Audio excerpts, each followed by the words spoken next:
नमस्कार दोस्तों अगर आपको चेन्नई सुपर किंग्स और रॉयल चैलेंजर्स बेंगलुरु के बीच खेला गया आईपीएल 2025 का 8वां और एक और सांसें रोक देने वाला सबसे रोमांचक महामुकाबला पसंद आया हो तो इस वीडियो को आप एक लाइक जरूर करें। इस वीडियो का लाइक टारगेट 400 लाइक है तो इस वीडियो को आप दिल से लाइक जरूर करें।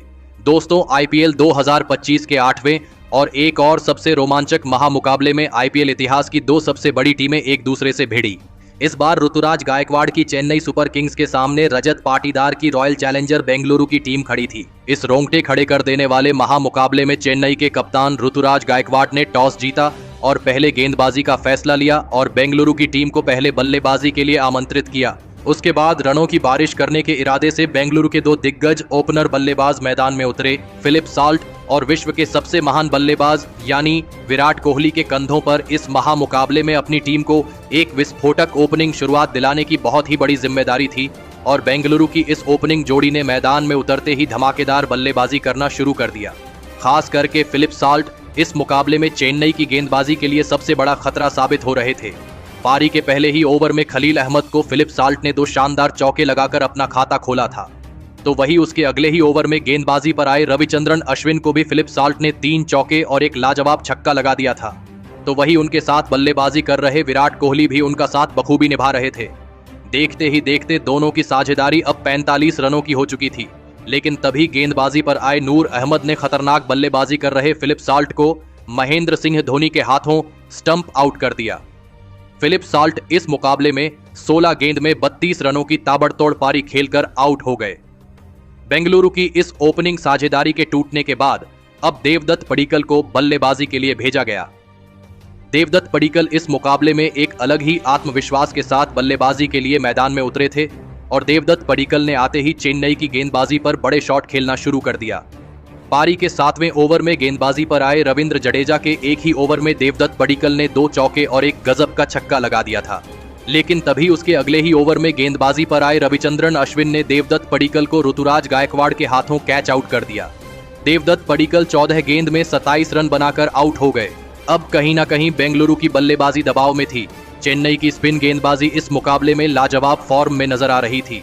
अब बल्लेबाजी के लिए बेंगलुरु के कप्तान खुद रजत पाटीदार मैदान में उतरे थे और फिर सेट हो चुके विराट कोहली और कप्तान रजत पाटीदार ने मिलकर फिर एक बार बेंगलुरु की टीम के लिए एक और साझेदारी बनाना शुरू कर दिया, जहां पर बेंगलुरु के कप्तान रजत पाटीदार इस मुकाबले में लाजवाब फॉर्म में नजर आ रहे थे और बेंगलुरु के कप्तान ने मैदान में आते ही ज्यादा वक्त ना लेते हुए चेन्नई की गेंदबाजी पर बड़े शॉट खेलना शुरू कर दिया था। तो वही मैदान में पूरी तरह सेट हो चुके विराट कोहली ने भी पारी के 11वें ओवर में गेंदबाजी पर आए माथिशा पथिराणा को एक चौका और एक गजब का छक्का लगा दिया था। कप्तान रजत पाटीदार और विराट कोहली की इस धमाकेदार बल्लेबाजी की वजह से अब चेन्नई के कप्तान ऋतुराज गायकवाड़ दबाव में दिखने लगे थे। दोनों ने मिलकर अब अपनी टीम को 117 रनों पर पहुंचा दिया था, लेकिन तभी सेट हो चुके विराट कोहली को नूर अहमद ने सचिन रविंद्र के हाथों कैच आउट कर दिया। विराट कोहली इस मुकाबले में 30 गेंद में 31 रन बनाकर आउट हो गए। विराट कोहली का एक बहुत ही बड़ा विकेट निकालकर नूर अहमद ने बेंगलुरु की बल्लेबाजी को पूरी तरह बैकफुट पर धकेल दिया था। अब बल्लेबाजी के लिए लियम लिविंगस्टन मैदान में उतरे थे, लेकिन एक छोर पर सेट हो चुके बेंगलुरु के कप्तान रजत पाटीदार को कोई भी चेन्नई का गेंदबाज रोक नहीं पा रहा था। लेकिन तभी नए बल्लेबाज लियम लिविंगस्टन को इसी बीच नूर अहमद ने ही क्लीन बोल्ड कर दिया। लियम लिविंगस्टन इस मुकाबले में 9 गेंद में बस 10 ही रन बना पाए। अब बेंगलुरु की बल्लेबाजी बहुत ही बड़ी मुसीबत में थी। चेन्नई की स्पिन गेंदबाजी को कोई भी बेंगलुरु का बल्लेबाज खेल नहीं पा रहा था, लेकिन बल्लेबाजी के लिए आए जितेश शर्मा ने आते ही एक गजब का छक्का लगाकर अपना खाता खोला था। तो वही उनके साथ बल्लेबाजी कर रहे बेंगलुरु के कप्तान रजत पाटीदार तो इस मुकाबले में एक अलग ही अंदाज में बल्लेबाजी कर रहे थे और अपनी टीम के लिए एक कप्तानी पारी खेल रहे थे। और फिर पारी के 18वें ओवर में एक लाजवाब चौका लगाते हुए रजत पाटीदार ने अपना इस मुकाबले का एक शानदार अर्धशतक पूरा कर लिया। बेंगलुरु के कप्तान रजत पाटीदार की इस गजब की कप्तानी पारी के लिए खुद विराट कोहली ने तक खड़े होकर तालियां बजाई, लेकिन तभी उनके साथ बल्लेबाजी के लिए आए नए बल्लेबाज जितेश शर्मा को खलील अहमद ने रविंद्र जडेजा के हाथों कैच आउट कर दिया। जितेश शर्मा इस मुकाबले में 6 गेंद में 12 रन बनाकर आउट हो गए। अब बेंगलुरु की आधी बल्लेबाजी खत्म हो चुकी थी, लेकिन अब बल्लेबाजी के लिए टीम डेविड मैदान में उतरे थे और टीम डेविड ने आते ही पहले ही गेंद पर एक शानदार चौका लगा दिया था। लेकिन तभी पारी के 19वें ओवर में गेंदबाजी पर आए मथीशा पाथिराणा ने गजब के बल्लेबाजी कर रहे बेंगलुरु के कप्तान रजत पाटीदार को सैम करन के हाथों कैच आउट कर दिया। कप्तान रजत पाटीदार इस मुकाबले में 32 गेंदों में 51 रनों की एक महत्वपूर्ण पारी खेलकर आउट हो गए। रजत पाटीदार जैसा एक बहुत ही बड़ा विकेट मथीशा पाथिराणा ने चेन्नई की टीम को एक महत्वपूर्ण मौके पर दिलाया था। अब बल्लेबाजी के लिए कृणाल पांड्या मैदान में उतरे थे, लेकिन मथीशा पाथिराणा ने अपने इसी ओवर में कृणाल पांड्या को भी दीपक हुड्डा के हाथों कैच आउट कर दिया। कृणाल पांड्या इस मुकाबले में अपना खाता भी नहीं खोल पाए। अब चेन्नई की गेंदबाजी ने बेंगलुरु की रणगति के ऊपर पूरी तरह लगाम लगा दी थी। अब बल्लेबाजी के लिए भुवनेश्वर कुमार मैदान में उतरे थे, लेकिन इस पारी के अंतिम ओवर में बल्लेबाजी कर रहे टीम डेविड ने गेंदबाजी पर आए सैम करन को लगातार 3 हैरान करने वाले छक्के लगा दिए थे और टीम डेविड की इसी विस्फोटक बल्लेबाजी की बदौलत अंत में बेंगलुरु की टीम ने 196 रनों का एक बड़ा लक्ष्य चेन्नई की टीम के आगे रखा। उसके बाद बेंगलुरु से मिले 197 रनों के एक विशाल लक्ष्य का पीछा करने चेन्नई के 2 दिग्गज ओपनर बल्लेबाज मैदान में उतरे। रचिन रविंद्र और राहुल त्रिपाठी के कंधों पर इस महामुकाबले में अपनी टीम को एक विस्फोटक ओपनिंग शुरुआत दिलाने की बहुत ही बड़ी जिम्मेदारी थी, लेकिन बेंगलुरु की तेज गेंदबाजी के सामने चेन्नई की यह ओपनिंग जोड़ी इस मुकाबले में नाकामयाब रही और गेंदबाजी पर आए जोश हेजलवुड ने राहुल त्रिपाठी को फिलिप साल्ट के हाथों कैच आउट कर दिया। राहुल त्रिपाठी इस मुकाबले में 3 गेंद में बस 5 रन बना पाए। राहुल त्रिपाठी के शुरुआत में ही आउट हो जाने के बाद अब चेन्नई की टीम की तरफ से उनके कप्तान खुद ऋतुराज गायकवाड़ बल्लेबाजी के लिए मैदान में उतरे थे, लेकिन जोश हेजलवुड ने अपने इसी ओवर में चेन्नई के कप्तान ऋतुराज गायकवाड़ को भी मनोज भांडगे के हाथों कैच आउट कर दिया। कप्तान ऋतुराज गायकवाड़ इस मुकाबले में अपना खाता भी नहीं खोल पाए। जोश हेजलवुड के एक ही ओवर ने इस मुकाबले को पूरी तरह पलट दिया था। अब चेन्नई की बल्लेबाजी शुरुआत से ही दबाव में थी। अब मैदान पर दीपक हुड्डा आए थे और फिर रचिन रविंद्र और दीपक हुड्डा ने मिलकर यहां से चेन्नई की पारी को संभालने की पूरी कोशिश करी, जहां पर रचिन रविंद्र इस मुकाबले में गजब की बल्लेबाजी कर रहे थे। लेकिन तभी पारी का 5वां ओवर डालने आए भुवनेश्वर कुमार ने दीपक हुड्डा को जितेश शर्मा के हाथों कैच आउट कर दिया। दीपक हुड्डा इस मुकाबले में 9 गेंद में बस 4 ही रन बना पाए। बेंगलुरु की इस खतरनाक गेंदबाजी ने चेन्नई की टीम को अब पूरी तरह इस मुकाबले में बैकफुट पर धकेल दिया था। अब बल्लेबाजी के लिए सैम करन मैदान में उतरे थे, लेकिन अब चेन्नई की रणगति धीमी पड़ चुकी थी।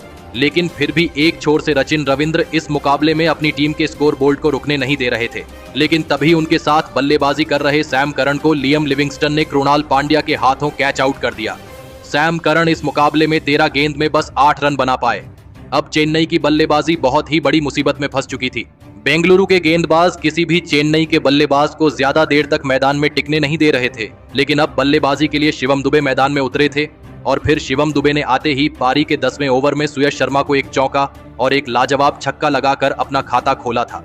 लेकिन अब इसी जोड़ी पर चेन्नई की इस मुकाबले की पूरी किस्मत टिकी हुई थी। लेकिन तभी पारी का 13वां ओवर डालने आए यश दयाल ने सेट हो चुके रचिन रविंद्र को ही क्लीन बोल्ड कर दिया।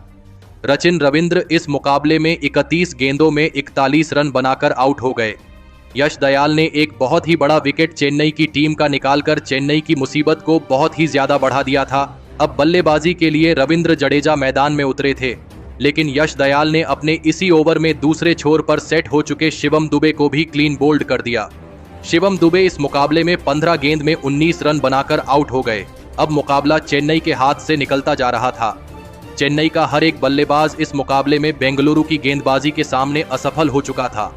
अब बल्लेबाजी के लिए रविचंद्रन अश्विन मैदान में उतरे थे, लेकिन रविचंद्रन अश्विन भी बेंगलुरु की गेंदबाजी के सामने ज्यादा देर तक नहीं चल पाए और तभी पारी का 16वां ओवर डालने आए लियम लिविंगस्टन ने रविचंद्रन अश्विन को फिलिप साल्ट के हाथों कैच आउट कर दिया। रविचंद्रन अश्विन 8 गेंद में 11 रन बनाकर आउट हो गए। अब चेन्नई के 7 विकेट आउट हो चुके थे, लेकिन अब बल्लेबाजी के लिए महेंद्र सिंह धोनी मैदान में उतरे थे। लेकिन महेंद्र सिंह धोनी बल्लेबाजी के लिए बहुत ही देरी से मैदान में उतरे थे, क्योंकि रिक्वायर्ड रन रेट इतना ज्यादा ऊपर बढ़ चुका था जो लगभग चेन्नई की बल्लेबाजी के लिए नामुमकिन हो चुका था। लेकिन बल्लेबाजी कर रहे रविंद्र जडेजा और महेंद्र सिंह धोनी ने लाजवाब बल्लेबाजी करके दिखाई। पारी के 19वें ओवर में तो महेंद्र सिंह धोनी ने जोश हेजलवुड को 2 लगातार चौके लगा दिए थे, लेकिन जोश हेजलवुड ने अपने इसी ओवर में रविंद्र जडेजा को फिलिप साल्ट के हाथों कैच आउट कर दिया। रविंद्र जडेजा इस मुकाबले में 19 गेंद में 25 रन बनाकर आउट हो गए। अब चेन्नई के बस 2 ही विकेट बचे थे। अब बल्लेबाजी के लिए नूर अहमद मैदान में उतरे थे, लेकिन पारी के अंतिम ओवर में महेंद्र सिंह धोनी ने अपना असली रूप दिखाया और कृणाल पांड्या की इस ओवर में महेंद्र सिंह धोनी ने एक चौका और 2 गजब के छक्के लगा दिए। लेकिन इसके बावजूद बेंगलुरु की गजब की गेंदबाजी की बदौलत चेन्नई की टीम को बेंगलुरु की टीम ने 50 रनों के एक बड़े अंतर से हराकर इतिहास रच दिया।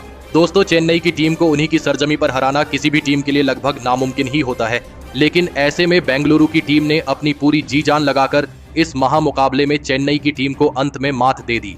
लेकिन दोस्तों, बेंगलुरु के इस जीत के असली हीरो साबित हुए उनके कप्तान खुद रजत पाटीदार, जिन्होंने इस मुकाबले में केवल 32 गेंदों में 4 चौके और 3 गजब के छक्के लगाते हुए 51 रनों की एक कप्तानी पारी खेली और इसी के चलते बेंगलुरु की टीम चेन्नई को इस रोमांचक मुकाबले में हरा पाई। तो दोस्तों, आप कप्तान रजत पाटीदार की इस अद्भुत कप्तानी पारी के लिए उन्हें 10 में से कितने अंक देना चाहेंगे? आप अपनी राय नीचे कमेंट में देना बिल्कुल भी ना भूले। धन्यवाद।